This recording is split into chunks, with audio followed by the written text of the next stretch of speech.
la même démarche diagnostique pour ce malade et en homogénéisant la prise en charge, on peut améliorer de façon spectaculaire le pronostic. Nous, on voit 5 à 9 malades dans la stroke. La durée de séjour, pratiquement une semaine, de nos malades. Le taux de décès, mais une semaine, c'est 14%. Bien sûr, on n'a pas de durée de 3 mois. Et en fait, moins de 2% de malades arrivent dans les 3 heures. Pourquoi? Parce qu'on n'est pas organisé. Parce que lorsque le malade arrive aux urgences de la RAPTA, à 100 mètres de chez nous, il est vu par le résident, mais parce qu'il est négligé. Il est vu après celui qui a des maux de tête ou qui est hystérique. Il est vu 5 heures après. Et lorsqu'on le voit, on est obligé de faire le scanner là-bas parce que les gens de neuro, le radiologue de neuro ne veut pas prendre le malade qui a été vu à la RAPTA. Donc il paye 3 heures pour faire le scanner. Il arrive, il est arrivé à l'hôpital 1 heure après, il arrive à l'institut 12 heures après. Il était impossible. Avec le ministère, j'ai dû faire je ne sais pas combien de réunions pour qu'on discute avec les urgences, les chefs de service d'urgence pour qu'on s'organise. Ça n'a pas été fait. Je ne sais pas. On a une seule unité cérébrovasculaire pour la Tunisie. Pour Tunis, c'est pas assez. Il faudrait normalement, donc comment je vais revenir de ce qu'il faudrait, mais la prise en charge des actions vasculaires, au résumé, elle est désorganisée. On prend les malades par obligation et pas par indication thérapeutique. Alors, s'il a une maladie rare, il est pris comme un dieu. Voilà. Et lorsqu'il a une maladie qui tue, qui donne un handicap, il est rejeté. On a une déformation intellectuelle dans notre cerveau, il est temps de la changer. C'est pour cela que la cérébrovasculaire, ça ne donne pas de la science, donc personne ne s'y intéresse. Nous-mêmes, moi j'ai venu de la génétique, donc lorsque j'étais jeune, si je stérilise un accident vasculaire à l'Institut Moujib-Ahmed, parce que l'Institut vient de porter le nom de notre maître, c'est moi j'ai essayé d'aller beaucoup. D'accord. Vous n'avez pas de droit de vote, qu'est-ce qu'on va faire? Entre les 15 jours. Il faut tout faire, mais c'est les santé publique. Ce n'est pas à la médecin de faire la politique de santé publique. C'est une organisation, une réflexion. On peut faire la recherche, on peut faire la science, mais on est premièrement obligé et chargé de prendre en charge la santé de nos citoyens. Et il n'y a pas de programme. Qu'est-ce qu'il faut? Si un jour, ça va se faire après ma retraite, si un jour ça devrait se faire, il faut que les gens s'assoient autour d'une table médecin, de tout bord, généraliste, urgentiste, cardiologue, ministère, directeur d'hôpitaux, pour organiser la prise en charge préhospitalière, voir le nombre d'unités cérébrovasculaires dont chaque hôpital doit avoir. Soit en neurologie, il vaut mieux, parce que partout aussi il y a une neurologie. S'il n'y a pas de neurologie, médecine générale, urgence, avec une structure, un neurologue qui peut prendre en charge l'organisation. Ce n'est pas le responsable, c'est l'organisation. Je ne montre pas, moi je suis chef service, l'autre loi. C'est une organisation autour de quelqu'un qui est fédérateur, mais il y a un problème cardiaque, il y a un problème de santé, il y a un problème de phlébite, il y a un problème d'éducation. Le programme doit être fait coordonné, de façon coordonnée. Et peut-être le registre, c'est comme l'oreille. On en parle, mais on n'entend pas. On entend. Et je vous remercie. Merci professeur Fatou pour cette mise au point concernant la prise en charge de la VAVC à la phase aiguë. Et je pense, d'après ça, il faut insister sur le consensus, puisqu'il faut avoir la même attitude dans tous les services de neurologie, dans toutes les urgences. Donc il faut inciter, et d'ailleurs on a fait un consensus, mais malheureusement on n'en fait pas avec, parce que bon, c'est probablement un problème. C'est un problème administratif.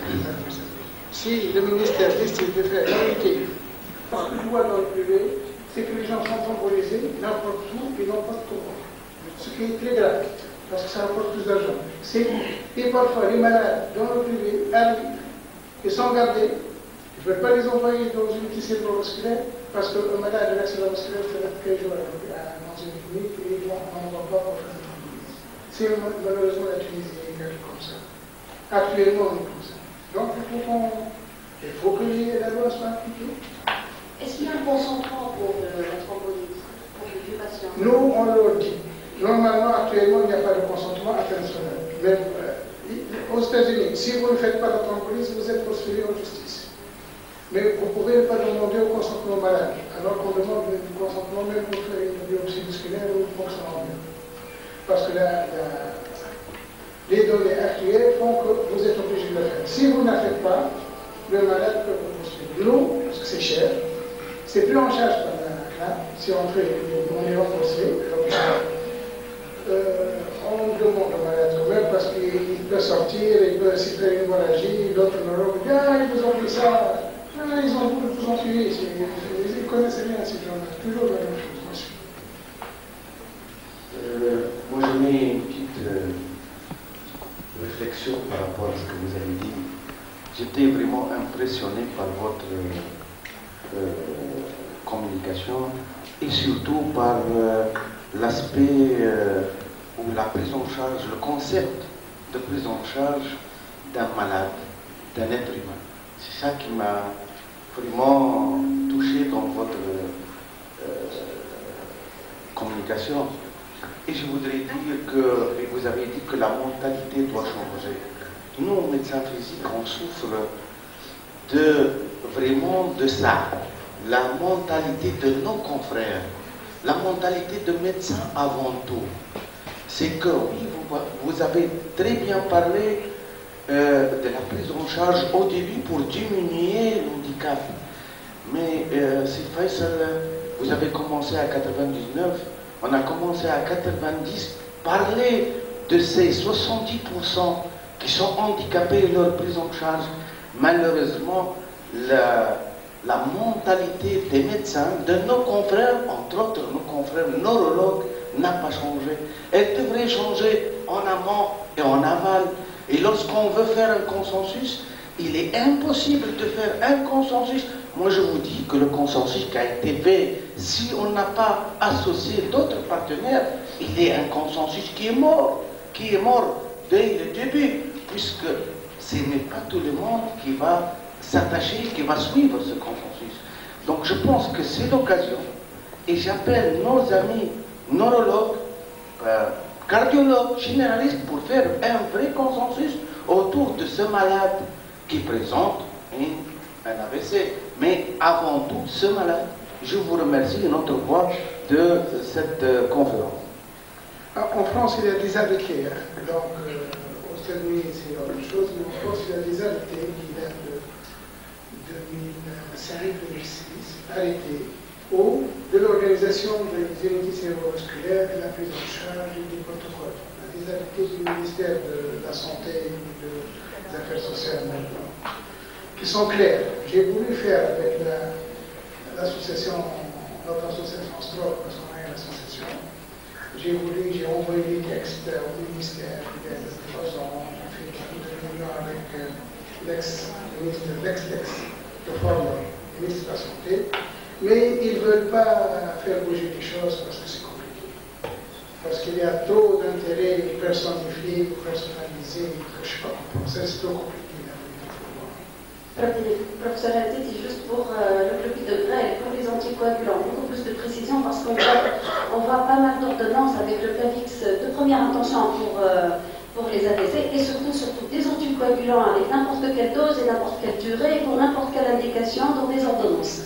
Bon, ça, c'est la prévention. Chaque fois, je le dis, ce que j'ai dit, c'est dans les...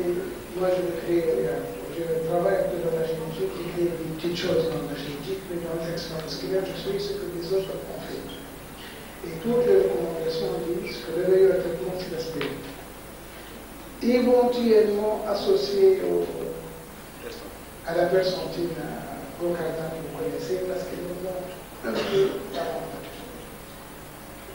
L'association clopidogrel-aspirine est dangereuse, il y a une grande étude qui a été faite. Le clopidogrel peut être indiqué si le malade fait une récidive avant poursuite d'aspirine. ou bien qu'il a un ulcère et qu'il ne peut pas l'exercer. C'est les seules indications et c'est comme on a fait. Malheureusement, ici, ils sont là, ils sont mes amis, ils savent ce que je dis, les laboratoires sont très agressifs. Et ça aussi, la publicité médicale, elle n'est pas organisée, il n'y a pas de loi. Les gens font n'importe qui, quoi, ils disent n'importe comment. Ils vont voir les gens, ils le font prescrire des choses qui sont fausses, scientifiquement. Mais rien de tout, là, il faut répondre plein de choses. Je sais que je ne vais pas voir ça, mais peut-être les jeunes qui sont là, tout est possible si on se met à le faire. Mais il faut déjà avoir des guides. Voilà. Les anticoagulants sont contre-indiqués. Si vous le mettez en anticoagulant aux États-Unis, vous êtes en prison. Hein. Il doit payer 500 millions de dollars, je ne sais pas, pour le malade, même si le malade ne meurt pas. Mais là, on le fait. Les cardiologues, plutôt, parce qu'on a un bon service de cardiologie à la matin, et on parle de l'engagement. Mais il faut que... Oh, c'est pas la peine que... Vous savez, réunir les gens en Tunisie, c'est presque impossible. Et créer le monde n'est pas possible. Il y a des guidelines, des recommandations internationales. Appliquons l'international. On ne va pas être appelé créer le monde. Appliquons, il y a des recommandations européennes, il y a des recommandations américaines, qui sont les mêmes. Et on les applique. Et puis c'est tout. Pourquoi voulez-vous qu'on soit d'accord? Parce qu'il y a un radiologue qui ne veut pas faire le scanner, clique-là. Et je t'amène, tu te t'arrêtes, on suit les recommandations. Moi, je suis pour les recommandations internationales.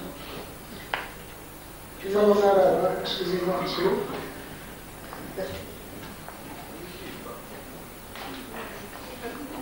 Donc, merci pour cette rejoint. Je rejoins l'avis de Salah Habib pour cette excellente présentation très pédagogique et très claire quant à la prise en charge de ces patients ayant un problème d'AVC en début.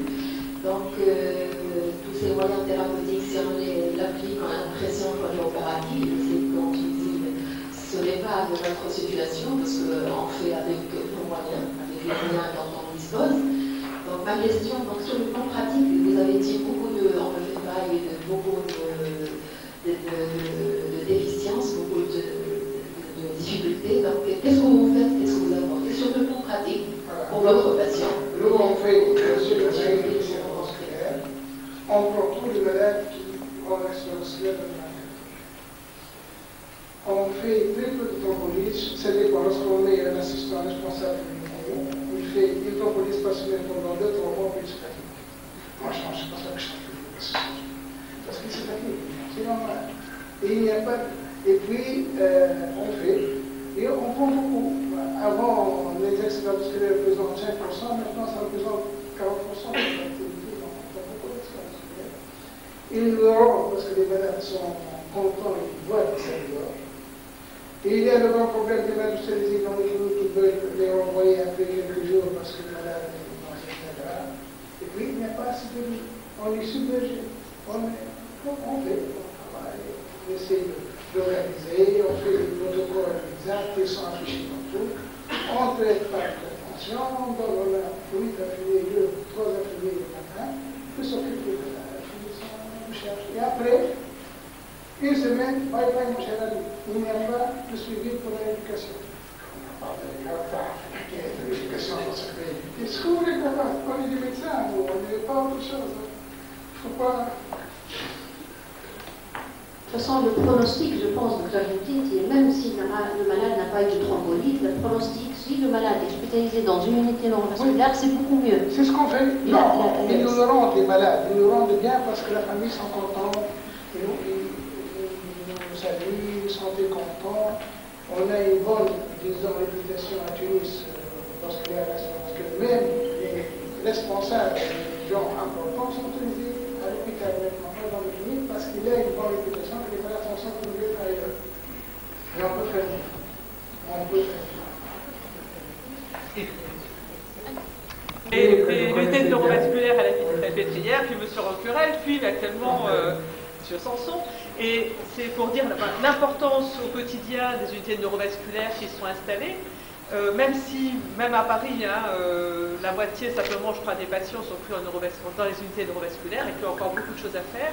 Mais c'était aussi pour insister sur ce que vous avez dit là tout à l'heure, qui est qu'une unité neurovasculaire, c'est de l'urgence, c'est la partie de l'unité neurovasculaire et l'importance de la prise en charge de rééducation neurovasculaire, et puis c'est la filière entière et la prise en charge tout au long de l'histoire d'un patient, depuis la phase aiguë, et puis toute l'importance de la médecine de rééducation ensuite, et l'importance de développer les filières MPR pour prendre en charge ces patients qui ont été améliorés à la phase aiguë, mais dont malheureusement pour lesquels il reste encore des handicaps sévères, et il y a besoin de ce qui est fait aujourd'hui, c'est-à-dire de travailler ensemble autour des protocoles de rééducation en motricité et en fonction supérieure pour réduire le handicap à long terme.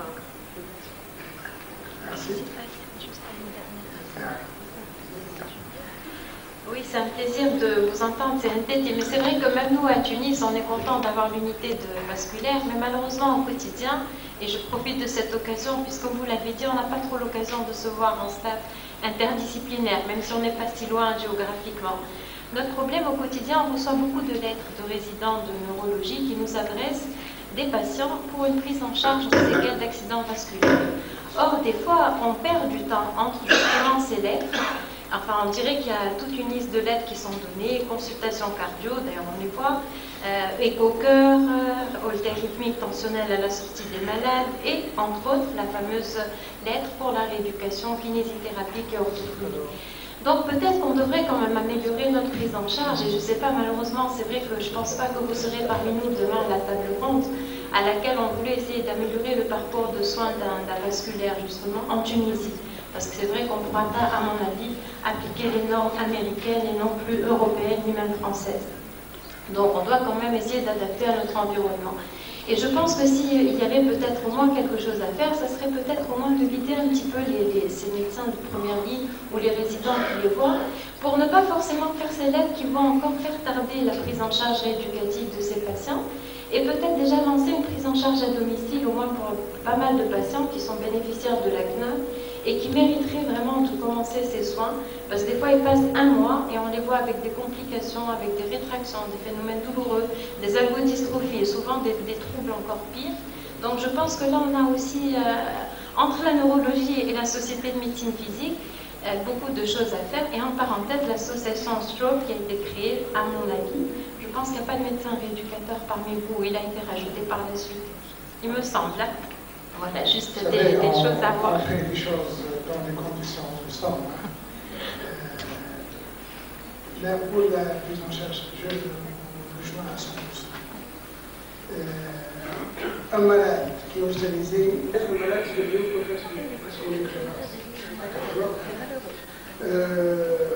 les malades, on ne peut pas les garder longtemps. Il y a 2 semaines, on est obligé de passer la période pour qu'ils ne meurent pas et avec le maximum. Et après, il faut qu'on fasse tout le bilan cardiaque, l'écho, tout. Et ou bien ils font dans le privé, et ils ne veulent pas envoyer dans le privé.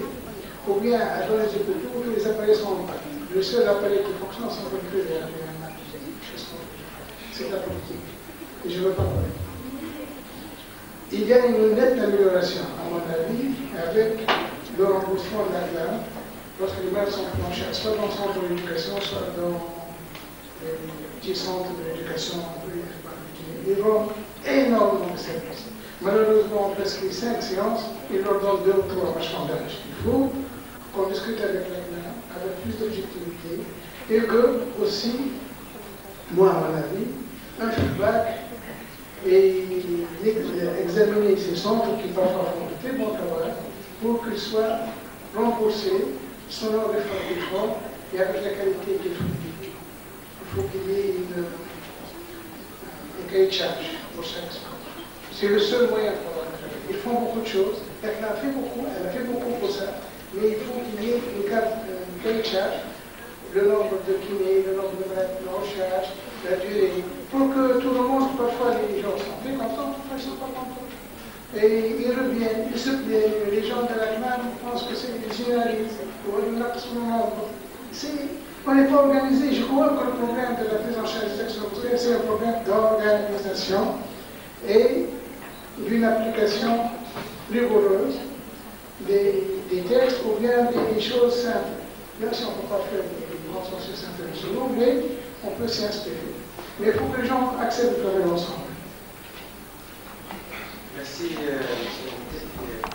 Ça ne peut qu'aboutir un jour. Je pense également ajouter juste un petit mot que dans cette stratégie de prise en charge de ces accidents vasculaires cérébraux, moi je pense toujours à la pyramide complète, parce que développer l'arrivée de ces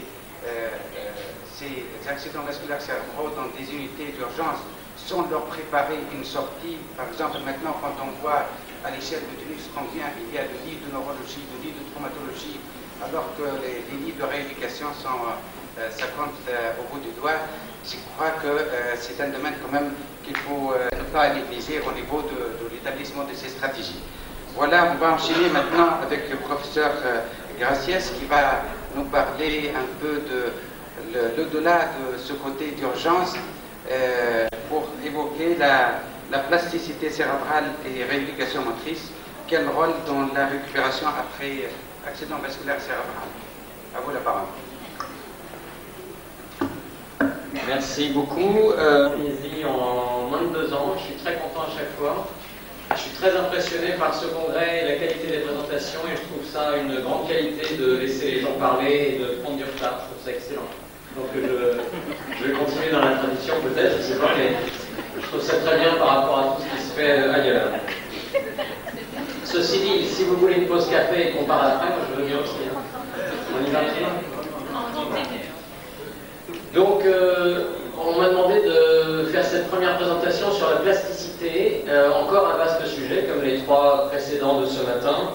Et donc, j'ai décidé d'essayer d'évoquer pour vous les différents types de plasticité cérébrale. Il y a plusieurs types de plasticité cérébrale en fonction des facteurs qui stimulent cette plasticité. La plasticité peut être définie comme la capacité des neurones cérébraux à changer dans leur branchement anatomique avec d'autres neurones.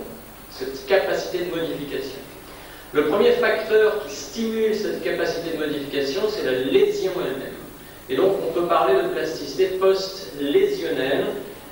L'idée est assez ancienne, puisqu'il faut remonter à une centaine d'années pour que von Monaco suppose et en fait fasse des observations post-mortem qui lui permettait de penser qu'il y avait eu des modifications neuronales à distance des régions cérébrales lésées, mais dans des régions qui étaient connectées aux régions lésées. Et puis dans les années 50, on a commencé à montrer chez les primates qu'effectivement, lorsqu'on crée une lésion corticale chez un primate, on observait une réorganisation dans des régions effectivement intactes et éloignées, et que cette réorganisation était d'autant plus étendue et importante que la lésion initiale était grande. Et donc l'idée, ça a été de penser que cette réorganisation était la source de nouveaux comportements moteurs, qu'on peut appeler adaptatifs, qui s'adaptent à la lésion, et d'une récupération d'une certaine fonction motrice nouvelle, différente de l'ancienne. Alors comment ça marche? Il y a quelques mécanismes généraux simples qu'il faut connaître. Il y a d'abord une fabrication de néo-vaisseaux. On a prouvé, au 3e jour après la création de lésions corticales chez le primate, que dans des régions à distance de la région lésée, on retrouvait un facteur de croissance des vaisseaux endothéliales vasculaires qui correspondait là encore à des régions connectées à la région lésée. On a également montré un deuxième mécanisme de plasticité qui est la prolifération cellulaire, la neurogénèse. On avait appris à l'école que le système nerveux ne fabrique plus de neurones à l'état adulte. On sait aujourd'hui que c'est essentiellement faux, qu'il existe des zones cérébrales qui peuvent être siège de neurogénèse, c'est-à-dire de fabrication de neurones à partir de cellules précurseurs, notamment les régions périventriculaires, qu'on appelle la zone sous-ventriculaire. Et bien lorsqu'on impose une lésion corticale à un primate, on constate que des nouveaux neurones, des neuroblastes, migrent à partir de cette zone sous-ventriculaire et se dirigent vers les régions corticales qui, là encore, sont peut-être à distance, mais qui étaient au départ connectées à la région lésée. Tout ça ne prend que quelques jours On l'a prouvé chez le rat en quelques jours, moins d'une semaine. Dernier mécanisme impliqué, une fois qu'on a fabriqué des neurones, eh bien ces neurones vont étendre des bourgeons, des axones, des dendrites et vont commencer à se connecter aux régions anciennement lésées ou à des régions autour de la région lésée. Et ces nouvelles connexions vont être donc la base de nouveaux comportements. Alors tous ces phénomènes d'angiogénèse, de prolifération neuronale et de nouvelles connexions se produisent en premier dans les régions corticales adjacentes à la lésion. On peut appeler le cortex ipsilésionnel ou plutôt ipsilatéral à la lésion. On a d'abord fait des observations cliniques très simples. L'équipe japonaise de Miyai avait très bien et très clairement publié dans les années 90 ce que l'un des orateurs nous a rappelé ce matin, je pense que c'était M. De Beer, que lorsque la lésion implique non seulement le cortex moteur primaire mais aussi le cortex prémoteur, la récupération est bien plus limitée. On a vraiment l'impression que le cortex prémoteur joue un rôle dans la récupération d'une lésion du cortex moteur primaire. Et effectivement, des études chez l'animal, chez le primate dans les années 2000, beaucoup dans les laboratoires de Chalert au Texas, ont montré que lorsqu'on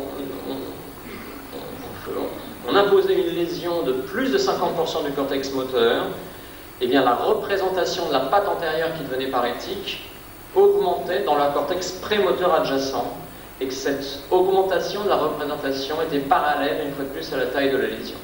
Donc on a vraiment prouvé chez le chimpanzé que le cortex prémoteur et l'aire motrice supplémentaire adjacente au cortex lésé étaient le siège d'une nouvelle représentation du membre, et donc le siège d'un début de récupération, d'une récupération une fois de plus partielle et différente, d'une certaine motricité de la patte antérieure, donc en l'occurrence chez l'animal. Je cite ici une très jolie petite étude suisse de Liu et Rouillet en 99 chez le primate pour remontrer le même phénomène. On pratique des lésions expérimentales dans la région corticale de la main, cortex moteur et sensoriel primaire, et on constate que chez ce chimpanzé, la dextérité manuelle est perdue pendant les 2 premiers mois, puis au cours des mois suivants, des 4 mois suivants, il y a une récupération partielle, un petit peu anormale, d'une certaine motricité, dont on estime qu'elle atteint à peu près 30% de l'état pré-lésionnel. Eh bien, si 9 mois plus tard, on injecte un agent GABAergique, c'est-à-dire un bloqueur neuronal, dans la région prémotrice qui n'était pas lésée, on fait retourner l'animal à son état pré-lésionnel, c'est-à-dire que, ou immédiatement post-lésionnel, excusez-moi, c'est-à-dire que cette région prémotrice, on prouve 9 mois plus tard qu'elle était maintenant impliquée dans la nouvelle motricité récupérée de cette main, même une motricité anormale, même une motricité partielle, elle était tout de même permise par cette nouvelle activité dans cette région prémotrice. Donc une expérience très élégante qui a été reproduite plus tard et qui montre bien ce rôle lorsqu'il y a lésion corticale primaire de l'aire prémotrice dans une récupération fonctionnelle qu'on peut appeler spontanée, mais en fait qui est post-lésionnelle, qui est précoce, qui survient donc dans les premiers mois et qui est évidemment systématiquement incomplète. Alors, il existe également des phénomènes de modification neuronale de l'autre côté du cerveau, dans le cortex contralatéral. Et on a abondamment prouvé ce phénomène chez l'animal. Il y a beaucoup d'expériences chez le rat qui ont montré des phénomènes d'angiogénèse, de prolifération neuronale et de synaptogénèse de l'autre côté, c'est-à-dire dans le cortex contralatéral. Donc là, on a la suggestion très forte que ce cortex contralatéral, lui aussi, joue un rôle dans une certaine reprise de motricité, anormale certes, mais partielle et intéressante pour le patient évidemment. Alors ces éléments ont été confirmés chez le primate, et on a même prouvé que en fait, ce rôle que joue le cortex contralatéral dans cette récupération partielle était impliqué un neurotransmetteur. On verra plus tard dans un instant, enfin dans quelques minutes, le rôle des neurotransmetteurs, et la noradrénaline fait partie des neurotransmetteurs qui sont nécessaires à la mise en jeu de ce cortex contralatéral dans la récupération partielle d'une motricité. Les phénomènes sont un petit peu différents après le traumatisme, comme on l'a prouvé récemment, mais dans l'AVC, c'est certain, on a aujourd'hui la preuve assez claire d'un rôle actif du cortex contralatéral dans la récupération. Et on peut même aller plus loin, Et on peut penser qu'en ce qui concerne cette plasticité post-lésionnelle, il y a probablement une collaboration entre les deux hémisphères. Alors faites bien attention parce que ça sera l'inverse tout à l'heure lorsqu'on parlera d'un autre type de plasticité. Mais ici, on peut penser qu'il y a une collaboration interhémisphérique. Je vous cite cette petite étude qui est également assez élégante, qui est toute récente, qui vient du même laboratoire qui travaille sur les primates, le laboratoire du Texas. Vous prenez 10 primates qui ont subi une lésion corticale, avec une parésie permanente, unilatérale, et on constate, comme d'habitude, dans les premiers mois, une récupération partielle de la main contralatérale, et en plus, on constate aussi une amélioration de la performance de la main ipsilésionnelle, ipsilatérale à la lésion. Donc, pendant les premiers mois, alors que la main contralatérale qui était parétique récupère un petit peu, on constate également une amélioration de la performance de la main ipsilatérale. Pas chez tous les singes, chez 60% d'entre eux. Et on constate que chez ces singes, chez qui la main ipsilatérale à la lésion a récupéré, on a eu une meilleure récupération motrice de la main parétique contralatérale. Et on peut même corréler en fait l'amélioration de cette performance de la main ipsilatérale à la récupération de la main controlésionnelle. On a l'impression d'une sorte d'évolution parallèle et donc suggérant assez fortement une collaboration, une synergie entre les deux hémisphères, où dans cette plasticité post-lésionnelle, l'amélioration de performance ipsilatérale jouera un rôle où on sera parallèle à l'amélioration ou la récupération partielle de la main contralatérale. Je répète, on verra des choses un petit peu différentes tout à l'heure lorsqu'on parlera d'un autre type de plasticité.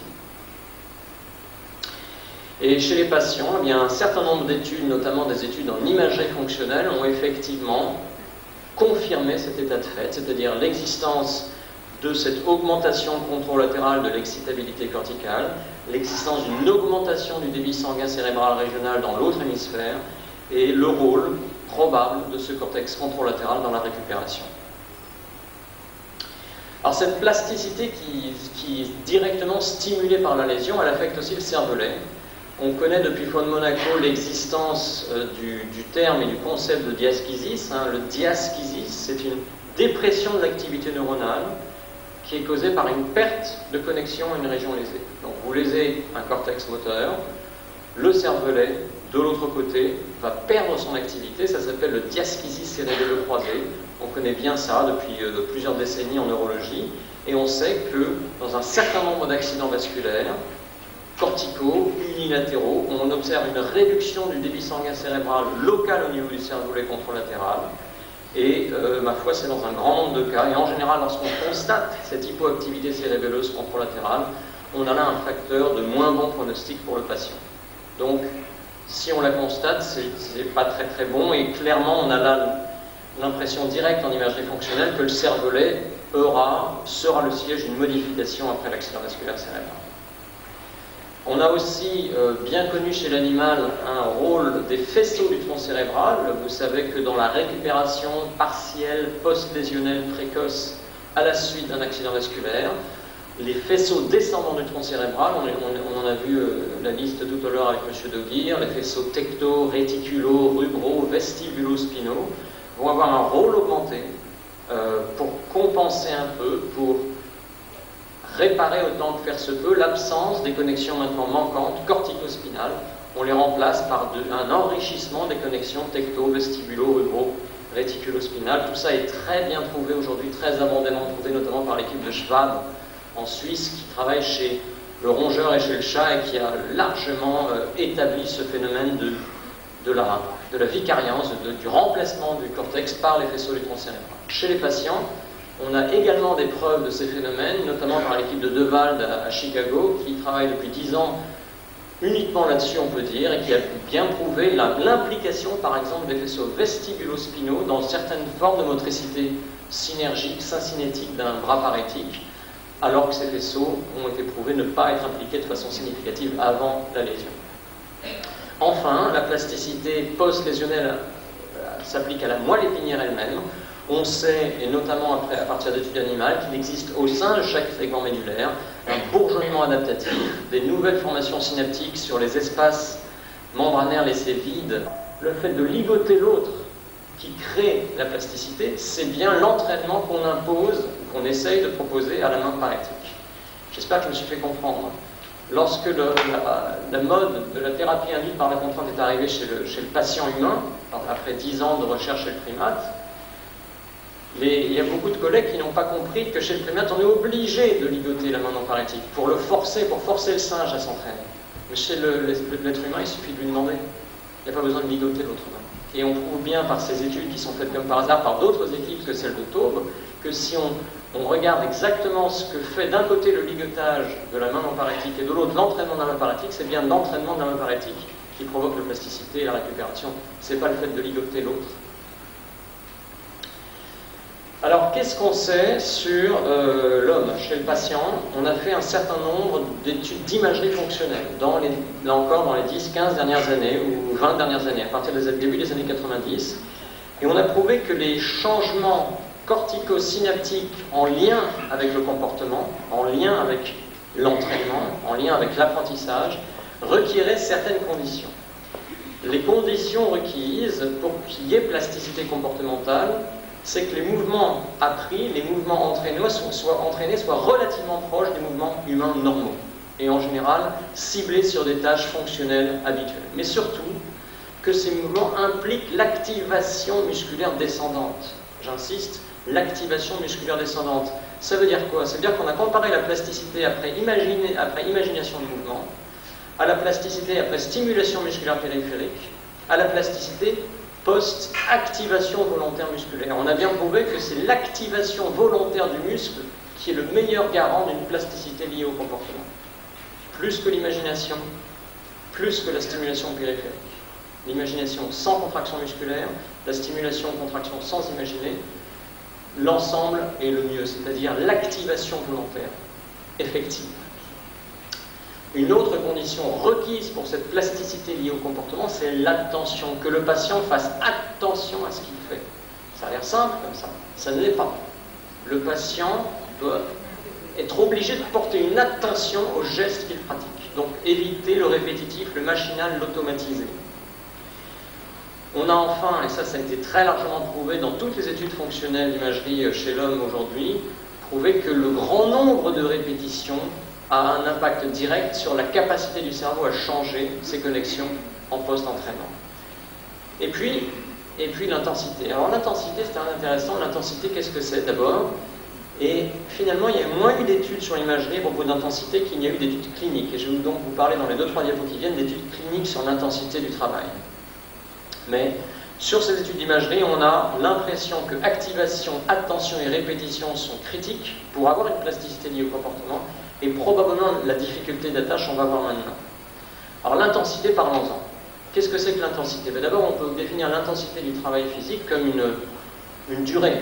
Vous travaillez 20 minutes par jour, ou 1 heure, ou 2 heures, ou 5 heures. Donc la durée quotidienne, le nombre de mouvements répétés. Et effectivement, dès les années 90, on doit à certains collègues d'Europe du Nord, en Allemagne avec Hummelsheim et en Belgique avec Hilde-Faes, les premières études cliniques sur l'effet de l'intensité, c'est-à-dire du nombre de répétitions.